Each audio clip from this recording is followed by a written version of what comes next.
Hey, Jenna. Okay. Okay. Now our listeners, just in case for those who don't know, Jenna is in a very different spot, different location today. Jenna, I'm where are you? at my little perch, if you will, my little office space. Yeah, no, so I am in what was my former recording studio back when the pandemic started. As you know, we started broadcasting from home, and so I sacrificed like a lot of journalists, sacrificed a whole room of my house to being my recording studio. And then when we got laid off, well, the room has now become a junk room. It's my personal shame, but yeah. Well, I'm so excited to get a peek into this world because for 3+ years I would see you in this space, and now I get to see into the mind of Jenna Flanagan. Oh, and the wardrobe, and we're going to talk about And- Let's start Okay. the show.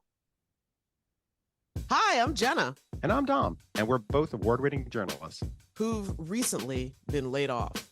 Our industry is experiencing a seismic shift, and it's shed a lot of really good journalists. So, where does that leave us? Well, we're definitely laid off.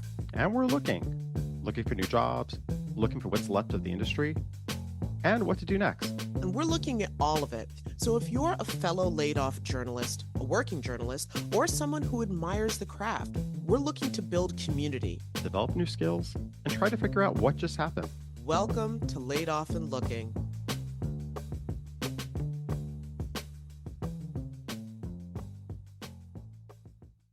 Our headline for this week actually is from Yahoo Entertainment, and it was from a couple of weeks ago. It was an article about how journalists think about what they wear, Oh, and it especially looked at like big events, like for election night, but I guess it also applies for overall. Um, the article breaks down just like how colors and styles are meant to project trust, urgency, and feel relatable to the audience. They even have a quote here from sociologist Dr. Nancy Wang Yuan, who says clothing choices can communicate authority and professionalism or help connect with audiences on a more personal level. Um, which is, I mean, I'll be real, I've never had to be in front of a camera. So for me, I never thought that much about what I was wearing and what I'm trying to project, except if I like the style. I'm curious, Jenna, like for you, obviously being an on-air host, like what did you use to is did you think that deeply about things like this? so yes and no. And so, just to further explain, the reason why I'm back in the broadcast room, what was the broadcast room, is because in front or behind me is my broadcast closet. Yes, my closet of brightly colored jewelry that only existed specifically for being on the air. And so, did I put that much thought into it? Yes and no. For example, when it comes to election night, I had this lovely little number right here. It is Ooh. nonpartisan purple, is what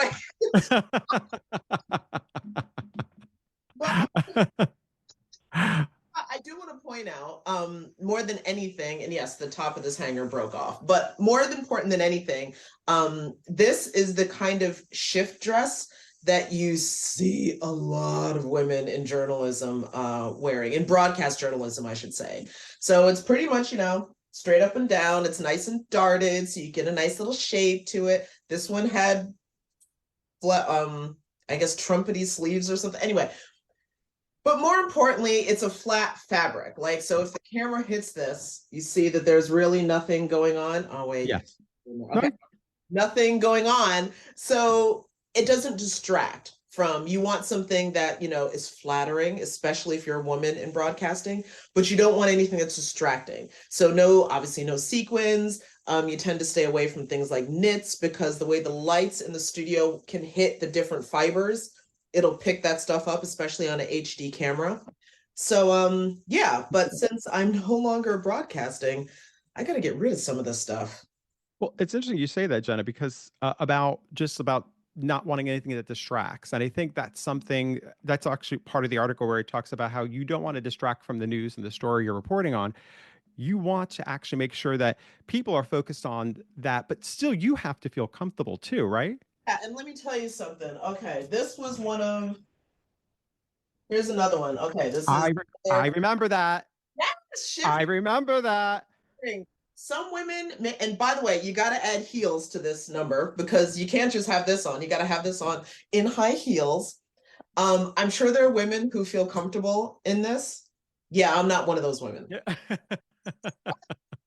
I 9 times out of 10 would have been spanked within an inch of my life. And just wearing all kinds of compression garments to make sure that the curves were where they should be and not where they shouldn't be. And I was incredibly uncomfortable. But at the same time, when you are a woman of where's another one? See, look at this. I have like a zillion of these things. Like I literally, oh God, I would never own these clothes if I wasn't doing What broad. color is it? That was pink. That was pink. That was a pink, And there's a jacket to go with it. pink jacket. Yes. Very bar. Although I don't think I ever really wore like pink on pink. I tended to blend colors so that you would have, where's another one here? Oh, this is, my God, there's a lot of pink in here. Okay, so here's the thing.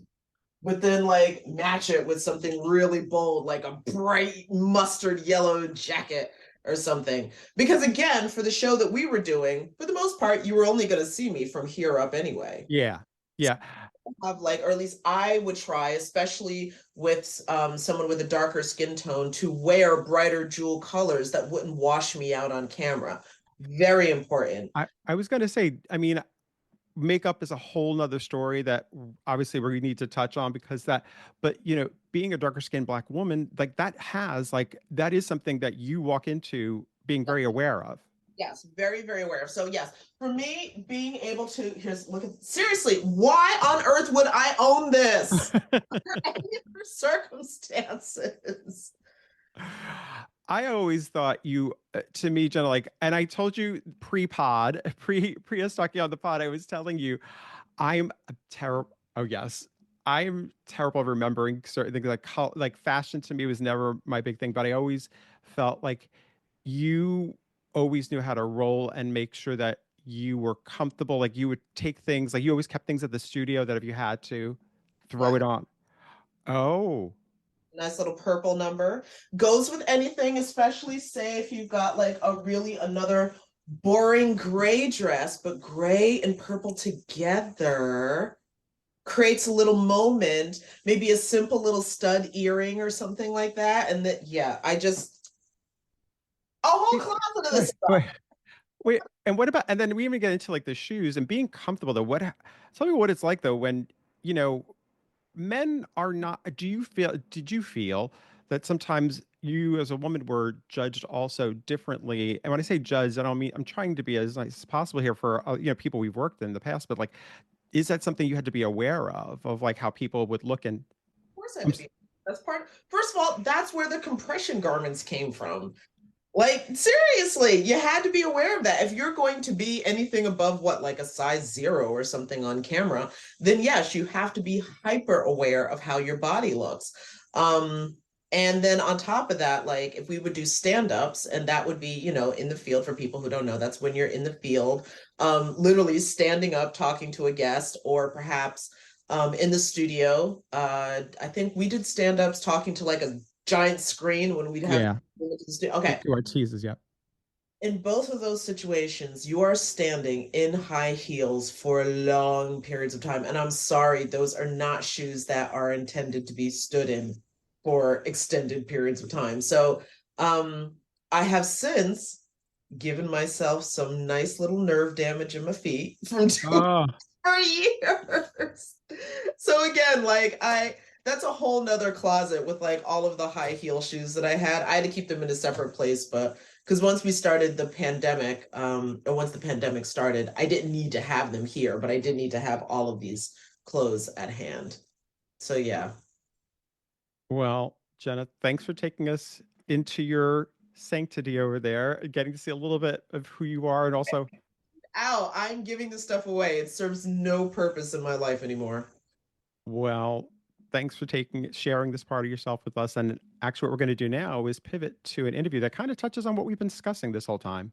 Oh, totally. Yeah. I mean, I think there's a lot more to be said about it. So let's go. So this is what I looked like when I was a news anchor. Clearly, I have gone through a bit of an identity change. What's really unfortunate is I hated myself during that period of time, and my entire existence was tied to the way I was viewed by other people. That's what happens when you work in news. You're on TV, people view you, and people tend to think that they are allowed to share any opinion that they have about you. This was detrimental to my existence as a human being, and especially as a young person who still needed to explore and figure out who she was. Because the news industry is stuck in the 1940s for whatever reason and is run by old, rich white men, that was a period of time where I also wasn't allowed to verbally say that queer people and people of color and women deserved basic rights without getting in trouble or it conflicting with my news contract. It's a very conservative industry, and this is where the struggle is about to come in with what I'm about to tell you. The work I did when I was in news is the most fulfilling work I have ever done, at least from what I've tried in career and work and profession so far. It's work I enjoyed doing, and it's work I felt I was very, very good at doing. The storytelling and the people part of it, not the being on camera part of it necessarily, although I was able to do that too, which is a talent and skill in its own right. And so my issue with my job and everything professionally that I am running into currently is that nothing feels as fulfilling as the work that I was doing when I was learning and growing, working in news, telling stories, pitching stories, making a difference to people and people's lives. So I'm in this conundrum of that is the only work that I have actually felt good at and have felt fulfilled by so far in my life, but that industry doesn't want someone like me, doesn't want someone who looks like me, doesn't want someone who believes like me working under their roof. I guess this is my ramble and my plea to say that if there are any more progressive news networks out there that is willing to hire a storyteller and host who has tattoos and wears suits and believes that gay people should exist. Hi, I'm Victoria, and here I am. I am ready to take on the challenge. Please. That's Viktoria Capek from a video she recently posted on TikTok. In it and other videos, she shares what it was like to be a female reporter and anchor in local TV news stations. There are great parts of the job, like being able to tell important stories, but there are also negative parts of this field too, like having your appearance picked apart not only by viewers, but even by your managers and coworkers. Women in broadcasting face double-edged scrutiny on their appearance as well as their skills as a journalist. So, joining us now to discuss it all is content creator Viktoria Capek. Thanks for joining us, Viktoria. Thanks for having me, guys. Super excited to talk about this super important topic. So, I guess let's start at the beginning. Let's talk about how did you get your start in broadcast journalism? Like what markets that you work in? How did you get started in there? Yeah, for sure. So I worked in two markets. I started up in Duluth, Minnesota, at Fox 21. KQDS was the call letters, and I started there as a lowly general assignment reporter making $11.50 an hour straight out of undergrad. 5 weeks out of undergrad. And I thought in those 5 weeks I was going to die because I didn't have a job before 5 weeks. Looking back now, I'm like, wow, I wish the vacation was a little bit longer, frankly. But yeah, I started in Duluth, Minnesota, coming from North Georgia. So climatically and socially, that was a little bit of a change for me. And I loved the job. I loved being a MMJ, is what they call them, a multimedia journalist. I got to shoot and edit all of my own content, pitch my own stories, write my own stories, and it really fulfilled me creatively, but it was a lot of hard work.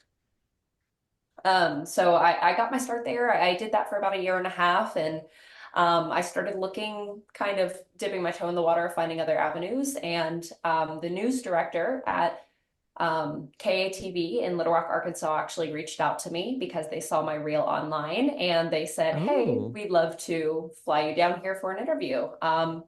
Unknowingly at the time, I was like, "Oh my God, yes, this is going to be my big break. $37,000 a year. I'm rolling in cash if I take this job."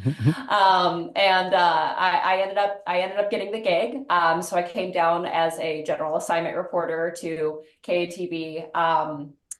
about 2.5 months into the job, the pandemic hit and everything shifted around. I actually ended up switching over to being the dayside morning reporter. So I kind of did overnight reporting, breaking news, and live reporting at 5 in the morning. And then I Mm. hosted Good Morning Arkansas, their 9 a.m. lifestyle and news show.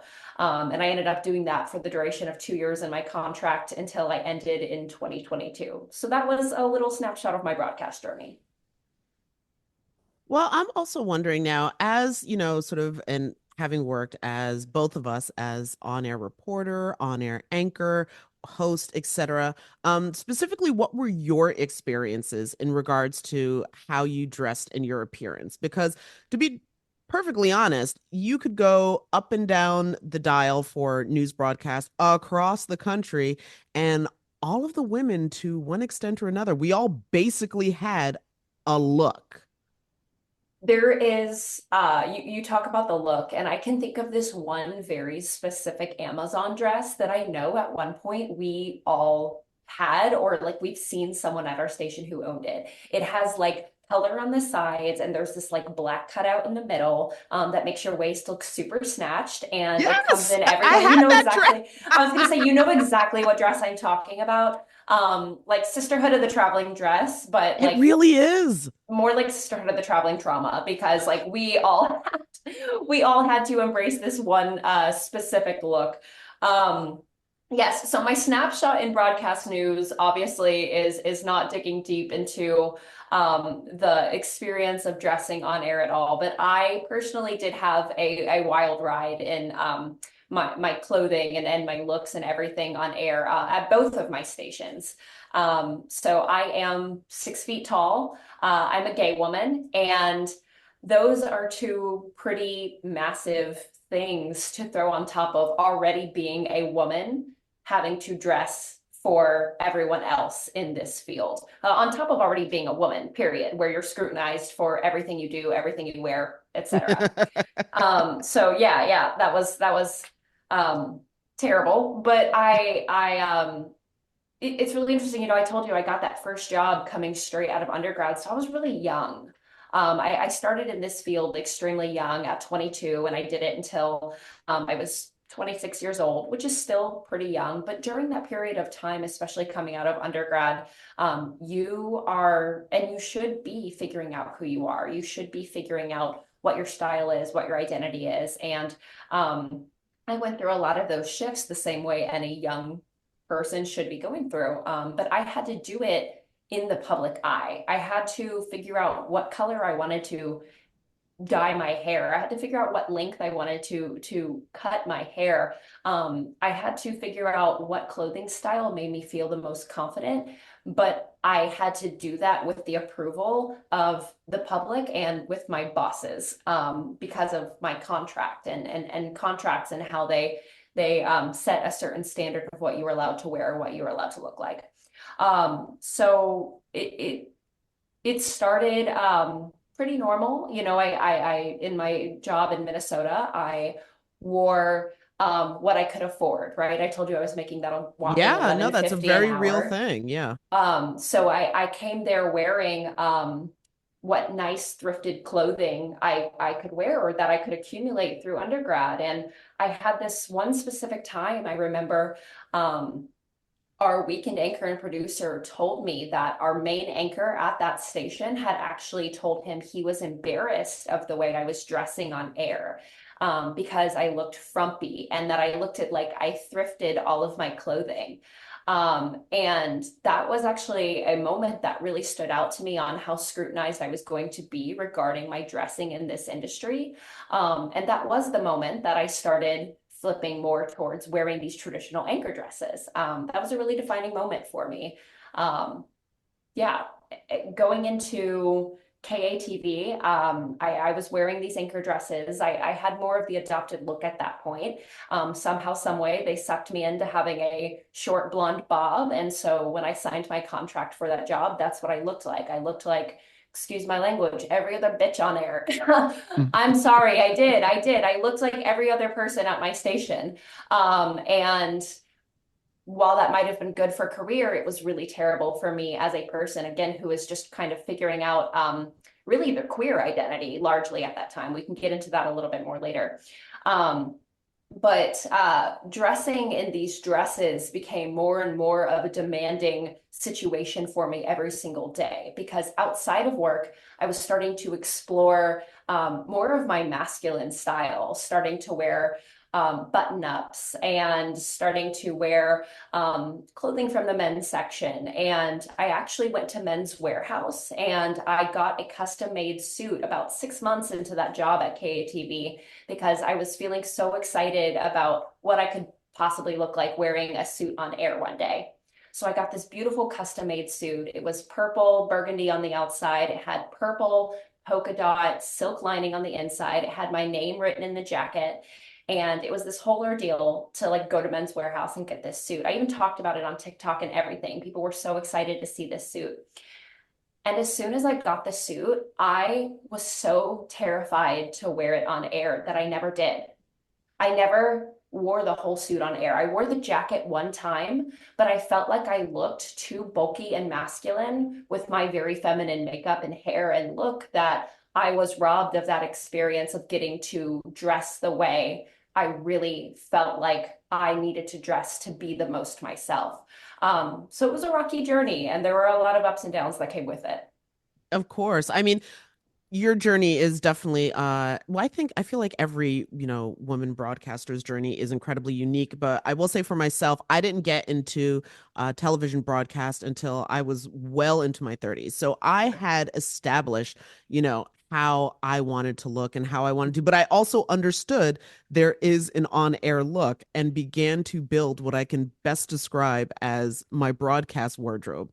Clothes that I wear on air, but would never wear anywhere else. Because that's so practical, Like, Yeah, they I serve was no gonna other purpose in my life. None. No, they didn't. And I don't know if you were on this page, but Facebook, there's actually this page called Newscasters Closets, where we're all literally cycling out these same dresses. Like I would buy these dresses from other reporters who either got tired of wearing them or who they aged out of them and they just didn't want to wear them anymore. And it was just this giant cycle. I mean, I'm telling you, it is sisterhood of the traveling dresses, because we're just cycling through these same 7 styles that, yeah, like you said, we'll never wear this outside of, I mean, I'm not wearing this to the club on the weekends, but my God, I don't even want to wear this to dinner with my grandparents. But Victoria, it's so you mentioned something about, you didn't feel comfortable enough wearing the suit that you wanted to wear. So you put on the clothes that you already are not comfortable wearing, right? Mm-hmm. How does that impact when you're on air, whether you're reporting, anchoring? How does it impact your confidence level when you're wearing stuff that it doesn't feel like who you are? That's something I always marvel when I see people who are anchors, because I'm like, how do you do that when you're not able to be comfortable in the clothes that you're wearing and you're sort of out there presenting an image maybe that the station wants to present or your executive producer, whoever it is, wants to present? How does it affect you when you're doing your job? That's a really great question. The best way I can answer that is looking at where I am today. You showed that video at the beginning. You played the video of me talking about what I look like now. I have my short brown hair. I have my t-shirts, my button-ups. Like right now, I'm wearing a funky patterned button-up that I bought at the thrift store this weekend. And it actually felt so good to walk into work today. And the first thing someone said to me was, "Oh my God, cool shirt." And I was like, "Thank you. I agree." And so the confidence that I feel in myself now in just getting to dress in a shirt that is from the thrift store. It's not a frumpy shirt. It looks very nice. It's like silk-ish material. Getting to come into work and just be myself. The confidence that I have in the ability to do my work is 10 times the amount of confidence I would walk into the station with, having to dress up in what felt like a character's costume. That's a perfect way to put it. It's like, yeah. Yeah, it feels exactly like that, and I think about all these aspects of being the news anchor that people, when you think of a news anchor, you think of the voice, you think of the Mm-hmm. dresses, you think of the haircut. Like I really felt like I was putting on a costume every single day. So how could I, as Viktoria Capek, be a confident reporter and ask people to share these like very vulnerable parts of themselves when I wasn't even being myself? I was being Viktoria Capek, the news anchor. I was being Viktoria Capek TM, you know? And so the confidence that I lacked because I wasn't even able to wear a skin that I felt confident in, if I had even an ounce of the confidence that I have today, getting to dress up and show up as myself, I truly believe that that would have made me a better reporter, a better anchor tenfold. Because feeling confident in yourself is, how can you expect to have other people open up to you when you're not even opening up yourself? I guess if that makes sense. No, So I'd yeah, say that's how it I does make feel. sense because it makes me think of at one point when we were still in the studio, or even when I was out field reporting, I'd be standing and, talking and interviewing somebody in heels. Okay. When you're standing in heels for a long time, the blood is pooling in the balls of my foot. I am in incredible pain. I'm trying not to wobble as I walk and make it look totally natural. No, I'm in pain. And yet I'm Mhm. still being so delightful in focusing on my guest and interviewing, etc. And yeah, if we're not going to see my feet, why am I wearing that was one of I my mean, biggest pet peeves.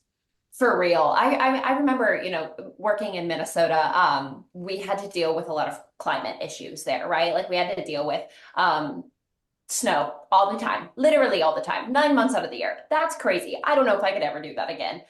Side point. But why in God's name do I have to wear a full face of makeup and a literal dress when it is negative 25 degrees outside and I am reporting on the Bear Grease Dog Sledding Festival? Do you know how insane that sounds? And it's like, obviously, of course, they're expecting you to wear the jackets and everything like that. But you would get scrutiny for it. Like it's not uncommon for them to be like, oh, you can't just for 30 seconds take your jacket. No, I can't for 30 seconds. Like that's an insane thing to ask of someone. And that's a standard. Like that's something that's expected. The wearing the heels, that's something that's expected. But exactly to your point, Jenna, like you're not seeing my feet. People ask about it all the time. I don't know why they're asking about the feet thing, but you In know fact, what? I I'm don't wearing want to tennis know why shoes. people are asking about my feet, but That's a whole different story altogether. well, speaking of different stories, though, just one more anecdote to add in. When you mentioned the full face of makeup, so my call time would always be like an hour earlier before the other two male co-hosts that I had, because again, like for the guys, what it's like a puff of powder and out you go. The layering of like with the starting with I mean, it full face of makeup. And for the days when I only had maybe one or two interviews, there was a point where it would literally just start to drive me crazy because I'm just like, I I have to take all of this off. And what's worse is like if there was some sort of like change that we had to do because we had a taped show. So if something had to be like picked up or something like later in the day when they realized, gotta get back in the chair and put it all back on. And it just, oh my God. Jen, And I realize these sound like champagne problems, but it's just, it's how is this affecting? I understand I want to show up on camera and look decent, but I think I look pretty decent now and I'm not wearing that much makeup. Anyway, It and really, I no, go poor ahead, go Tom. ahead. no, no, no, This no. is You go something I ahead. feel like we could go off You go. about I know. You the go. makeup Victoria, you issues go. forever. No, You I, go. I mean, I was just gonna say, like, no, I totally agree. I would refer to this as like what feels like a drag queen level of makeup, where you have to wear the lashes and you have to do the blush, and if you don't have enough blush, you're gonna be washed out. And you know how I told you at my station in Arkansas, I was working early mornings, which meant that I had to wake up at 2 o'clock in the morning. Already Mm-mm. a no-go, like not fun. And then if I had to go live report somewhere an hour away, imagine having to wake up at 1 a.m. or midnight and having to put on a full face of makeup to go report on storm damage. Like already there's a lot of things wrong with that, but the fact that it's 3 o'clock in the morning just makes me so irate thinking about the situation. But we already had to wear so much makeup, and this is just crazy to me that one time at this station they actually hired a talent coach, right? This was supposed to be someone who was supposed to help us with our reporting. And I was like, oh, this is a really great idea. They're going to be able to help with my with the way that I'm saying things on air, the way I'm interviewing people, something that I think is going to be super helpful. And I kid you not, this woman sat me down and her advice to me was to part my hair in the middle and put on more eyeliner. What do you mean more eyeliner? At that point in my life, already felt like one, I looked like a clown every time I was going to work. Again, I used putting to on call it that war paint. costume. I have to put on my war That's paint before we can tape. She that's did. such a good, no, that's such a good take on it. Like it just, you are gearing up for war, you're gearing up for this like performance, and it just felt so like that was a crazy thing for her to suggest. I don't remember your name, but like, what the hell, girl? Like that one really hurt me. So. Well, lastly to the makeup point, I'm sorry, Dom. No, But that lastly to the makeup point, I just like to further encourage. So at one point, my station had made I guess like a contract or something. I don't know. They like decided to work exclusively with a particular makeup company. But said makeup company, when they sent over samples, did not take into consideration I am a woman of color. There was no makeup that worked on my skin, and we had to like renegotiate the whole thing. They might have even have had to like, I don't know, expand their palette or something, because I was going through all the makeup that they sent over, and I'm like, I did. You guys have to know I'm a black woman. Like what? Okay, down the Insane. floor. no, it's I. So I want to get to this other part of the conversation, which is also about when you're presenting yourself, like in terms of when you have tattoos or you have piercings, things that I think that a lot of people, I know I've worked in all these different. I've worked in cable news, I've worked in local news, and that was just something that was just never seen, or even it was like I couldn't even imagine it being something that would have been discussed. And I'd like to talk to both of you about this. So Victoria, I mean, I know you have a story that you've posted on TikTok about. Can you talk a little bit about that? Yes, I love talking about the tattoo story because I think it's a conversation that needs to continually be had. So I refer to this as Tattoo Gate, as one should. Um, I love that. I Thank you. So I have about 19 tattoos now. Since I left the industry at the end of or at the beginning of 2022, it's been awesome to be able to express myself, get more tattoos. But one of the bigger pieces I have is actually this beautiful art piece of a rose that is on my shoulder.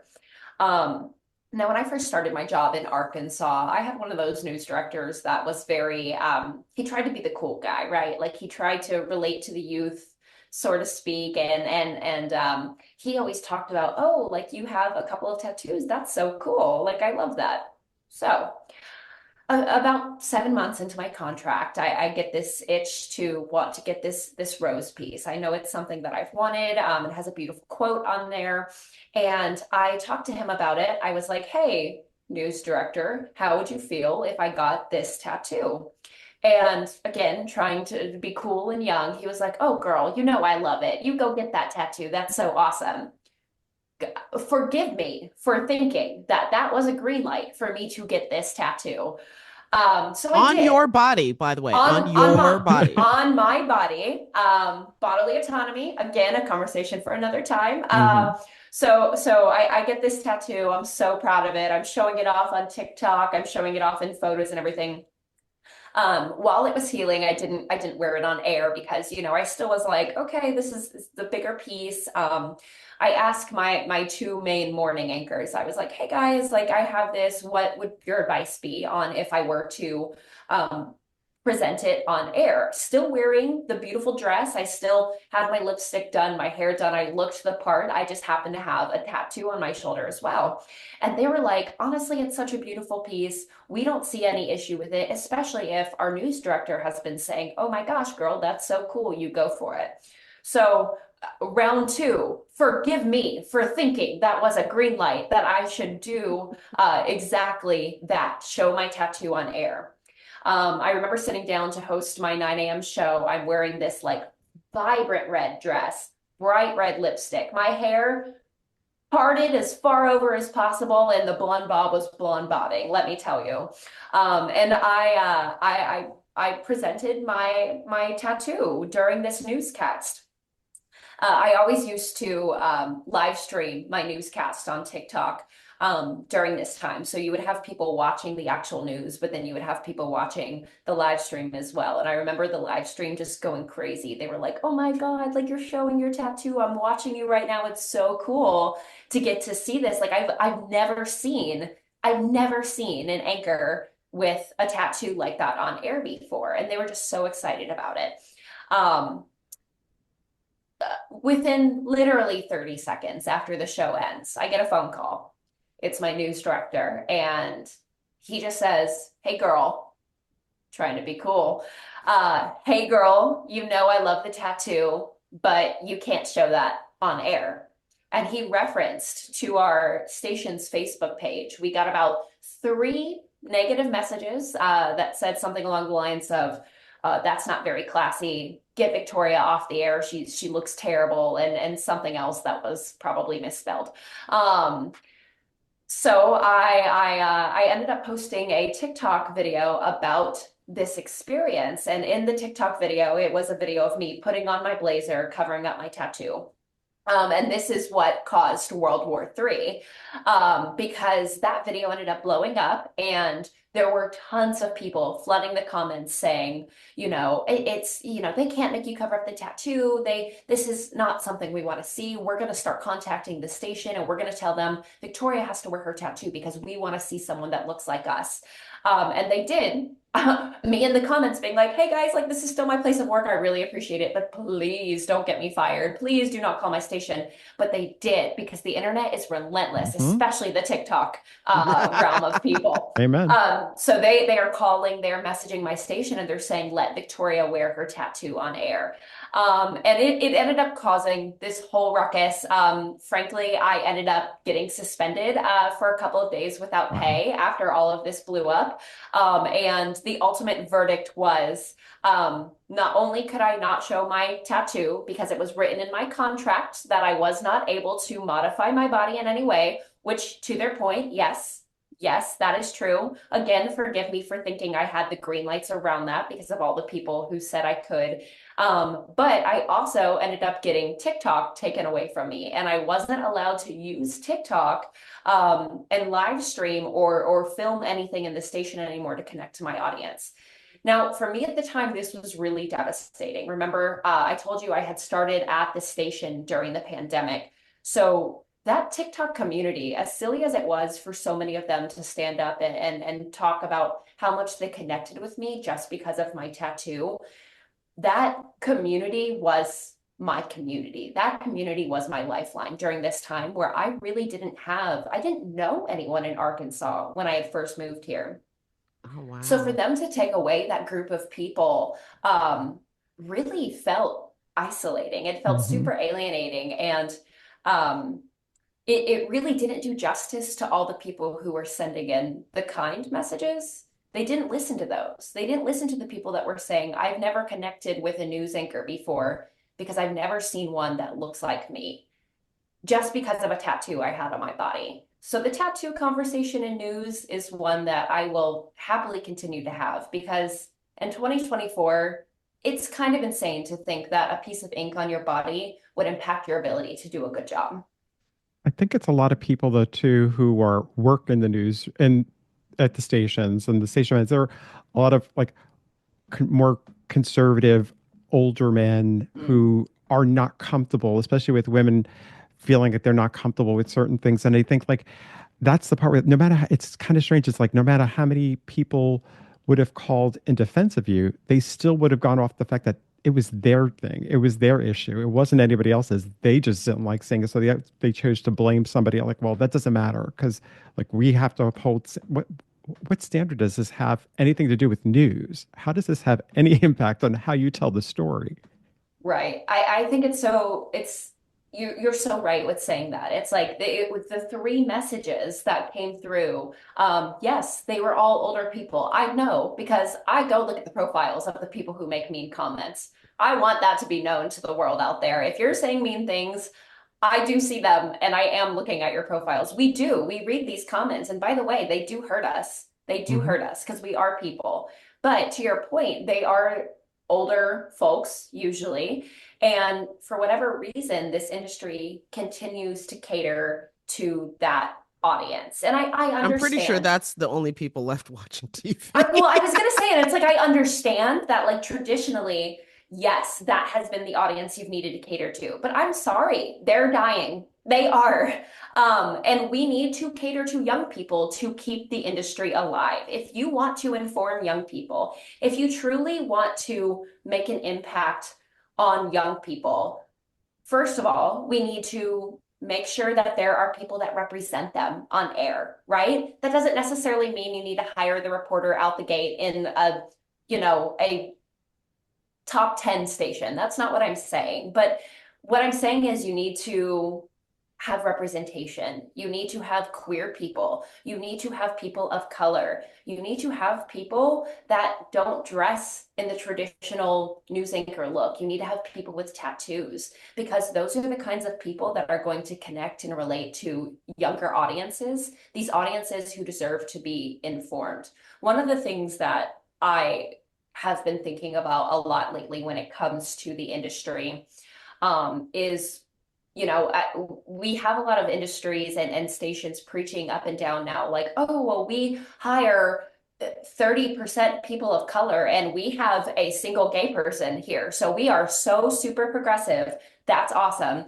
I am not docking you for doing that. That is progress in some sort from where we were 10, 20 years ago.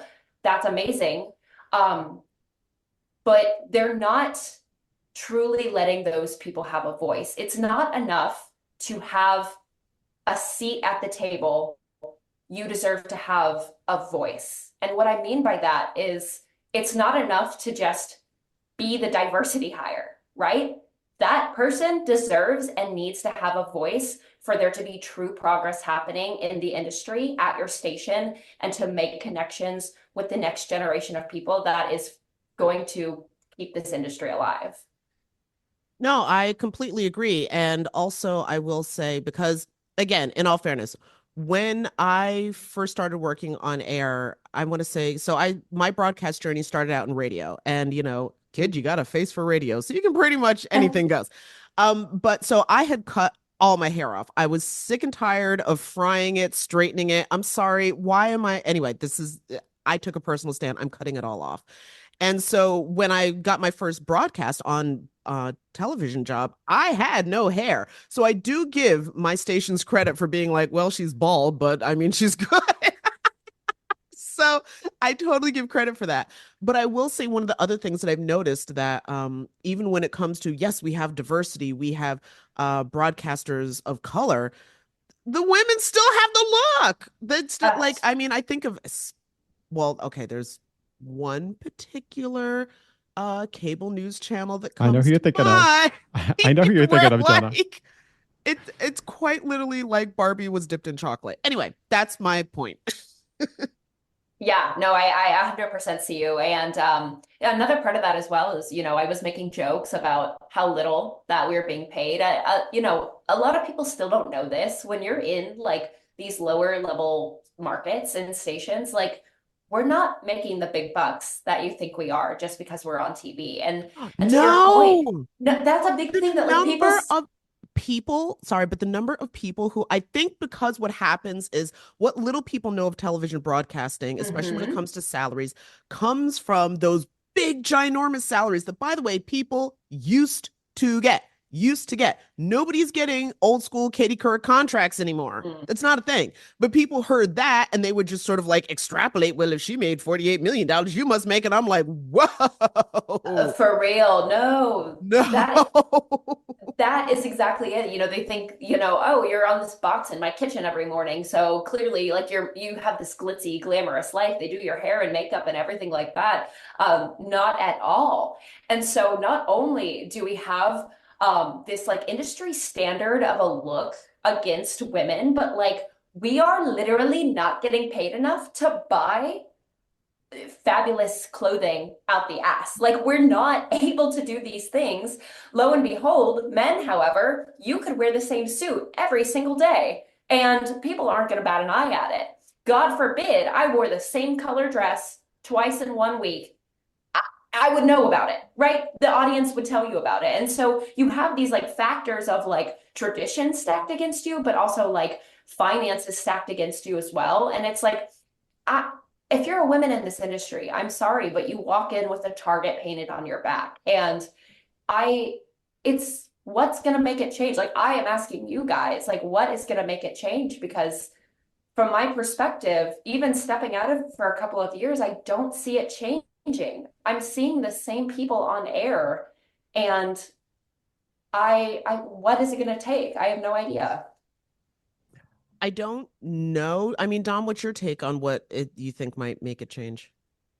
Um, right now, I mean, the part that I'm surprised it's still this way, to tell you the truth, because seeing just how it's sort of crashing and burning. I mean, they're not. I mean, nobody real. I mean, the audiences that still watch cable news or watch, it's sort of just it's not there, and I know that there's really not much they can do at this point. I guess when you've lost the audience, and that also the change has to be authentic too. You know what I mean? Like, I think if anybody feels like you're just looking to do something just to get viewers, just to get the viewers, I don't know. I don't know if I have faith that the industry can have that kind of epiphany and really make change, because a lot of people who still work in it are, I think, share an old way of thinking with news.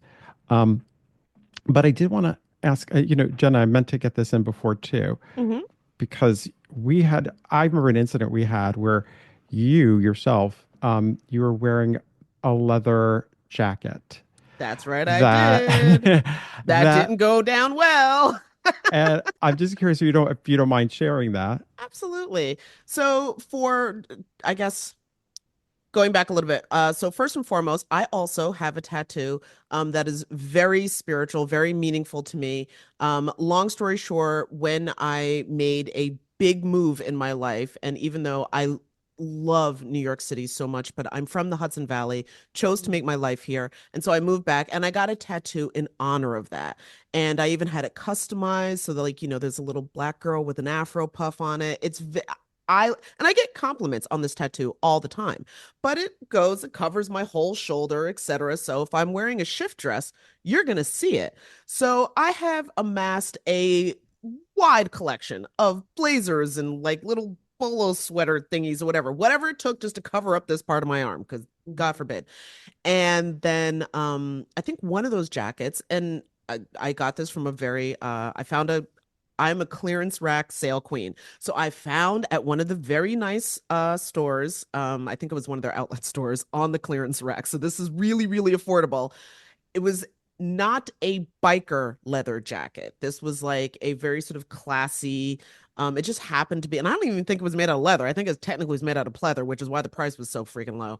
But I bought it and I was like, you know what, this will, and it's a little bit more me because I'm a little bit more edgy. I'm not really this, sort of corporate on air bot, if you will. And so I showed up one day on set and had that on, and it did not go down well at all. It was Oh, not, no. a couple of people pulled me aside and, very like, listen, never ever wear that again. Like, it was that kind of conversation. And I'm like, wait, but what it communicates a kind of look that we're not, it was a weird conversation. And so I never wore it again. But that does also kind of lead me, that experience that I had, which I think kind of, it's not quite tattoo gate, it's more leather jacket gate for me. But what I do wonder though is there a floor perhaps? Like, I've seen, conversations around, especially some of the younger members of Gen Z, maybe Mhm. not fully understanding things like how to dress for a job interview or things like that. So, is there a floor in terms of how broadcasters can show up? Is there such a thing as, and of course, this is just our opinions, but is there such a thing as a classy septum piercing? A lot of people have them now. I don't, I literally wouldn't bat an eye, but I know that there are viewers whose heads would explode. Yeah. First of all, I'm sorry that that happened. And my first response to your leather jacket date situation is like, why are they acting like you killed someone? Like it No, is it was not literally like pull Jenna into one of like the quiet recording booths and like, listen. I just hey, want, yeah. that's insane. That's crazy. This is not heart surgery. No one died. Like, girl, you wore a leather jacket, whatever you want to call it. And I'm sure that they were probably just jealous because I know you looked great. Ah, thank you. Yes. But the floor, you know, I am kind of in the camp that wear whatever you want. I mean, wear whatever you want. I understand. Yes, there are probably going to be people that say and agree that you should not roll up to work in sweatpants.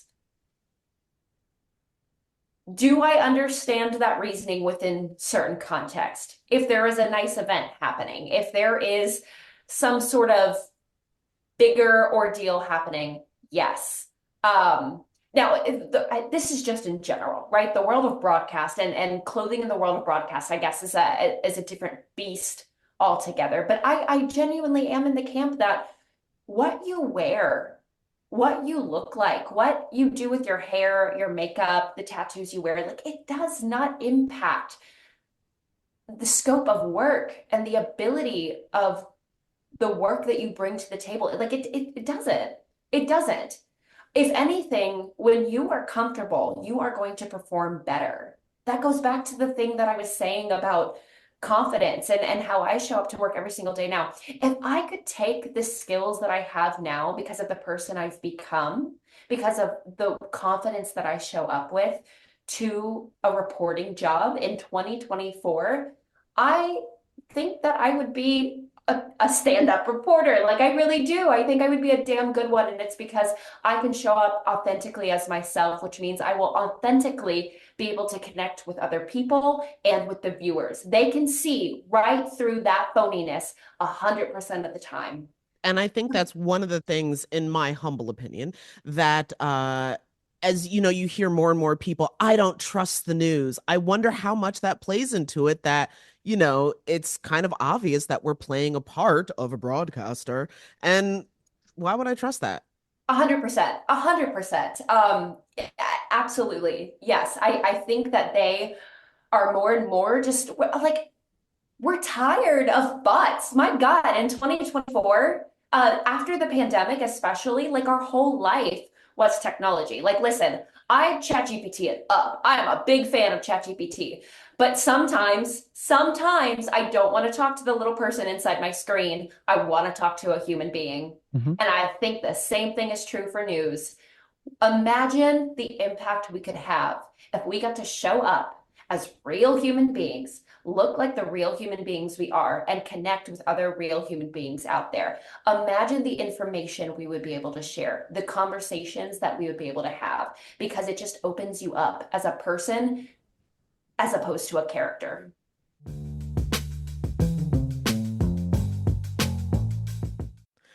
Dom, that was a great conversation that we had with Viktoria. Oh, it totally was, Jenna. And we actually really had so much more we wanted to talk to her about. And we got into the topic of queer representation in journalism.